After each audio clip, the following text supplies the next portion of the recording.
BNP chairperson ও সাবেক প্রধানমন্ত্রী খালেদা জিয়া গুরুতর অসুস্থ অবস্থায় রাজধানীর এভার কেয়ার হাসপাতালের করোনারি কেয়ার ইউনিটে চিকিৎসাধীন। রোববার বিএনপির সিনিয়র যুগ্ম মহাসচিব রুহুল কবির রিজভী সংবাদ সম্মেলনে জানিয়েছেন, খালেদা জিয়ার শারীরিক অবস্থার কোনো উন্নতি হয়নি, তিনি এখনও জটিল অবস্থায় রয়েছেন।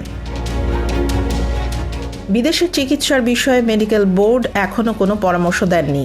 বোর্ডের সিদ্ধান্ত ছাড়া কোনো পদক্ষেপ নেওয়া সম্ভব নয়। খালেদা জিয়ার অসুস্থতার কারণে বিএনপির বিজয় মাস ডিসেম্বরের সব কর্মসূচি স্থগিত করেছে। রিজভী দেশবাসীর কাছে তার সুস্থতার জন্য দোয়া করার আহ্বান জানিয়েছেন। রিজভী আরও জানিয়েছেন, হাসপাতালে অতিরিক্ত ভিড় এড়াতে সবাইকে অনুরোধ করা হচ্ছে। বিএনপি নেতাদের সঙ্গে নিয়মিত চিকিৎসকের যোগাযোগ হচ্ছে। 81 বছর বয়সী সাবেক প্রধানমন্ত্রী দীর্ঘদিন ধরে হৃদরোগ, ডায়াবেটিস, আর্থারাইটিস, লিভার সিরোসিস ও কিডনি জটিলতায় ভুগছেন। 23 নভেম্বর শ্বাসকষ্ট দেখা দিলে তাকে দ্রুত হাসপাতালে নেওয়া হয়। এর আগে 15 অক্টোবরেও তিনি হাসপাতালে ভর্তি ছিলেন।